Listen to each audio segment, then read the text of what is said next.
परिस्थितीवरून सुप्रिया सुळेंनी सरकारवर टीका केली आहे। धरणातून पाणी सोडणार होता तर कळवलं का नाही असा सवाल त्यांनी केला। ही परिस्थिती हाताळण्यासाठी पुण्यात प्रशासन अपयशी ठरल्याचं सुप्रिया सुळे म्हणाल्यात। तर खबरदारी घेतली होती, मात्र धरण क्षेत्रात अचानक पाऊस वाढल्यानं ही परिस्थिती निर्माण झाल्याचं उत्तर अजित पवारांनी दिलंय।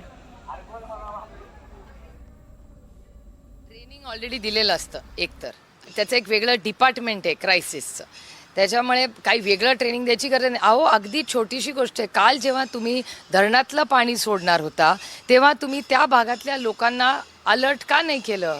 काल जर एक फोन किंवा निरोप जाऊन लोकांना एक भोंगा वाचवला असता, यंत्रणा लावली असती सरकारने, तर हजारो लोक आज वाचली असती। त्यांना आपण शिफ्ट केलं असतं ना कुठेतरी, अर्ध्या एक तासामध्ये पूर्ण मूव्हमेंट करून दिली। लहान लहान मुलं, ज्येष्ठ नागरिक, आज कोण गच्चीवर बसलंय, कोण जीव वाचवतंय।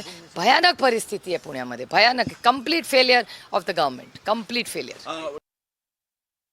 ज्यावेळेस पहाटे पाणी सोडायला सुरुवात त्या ठिकाणी केली, आपण जाणीवपूर्वक हे पाणी दिवस उजाडत असताना सोडायचा प्रयत्न केला, परंतु ते सोडणारं पाणी आणि पुणे शहरामध्ये पडणारा पाऊस असं ते एकत्र सगळं झाल्यामुळं पाण्याची पातळी वाढली। तुम्ही बघा, नंतर सगळेजण तिथं गेल्यानंतर तुम्ही पण त्या भागात होता, प्रशासन पण प्रयत्न करत होतं, बोटी पण आपण लगेच पाठवल्या, ते पण जवान काम करत होते आणि त्यांना सगळ्यांना बाहेर काढलं। आज पाणी एकदम तिथं आत्ताच्या घडीला खाली गेलेलं आहे आणि त्याच्यातून लक्षात आल्यानंतर ताबडतोब आपण शाळांना पहाटे सुट्ट्या जाहीर केल्या, पिंपरी चिंचवड पुण्याच्या शाळांना, त्या सगळ्या गोष्टी केलेल्या आहेत। शेवटी काय होतं, ज्या माणसांना तो त्रास सहन करावा लागतो त्यांची तक्रार तर राहते, आपण पण त्या गोष्टी समजून घेतल्या पाहिजे।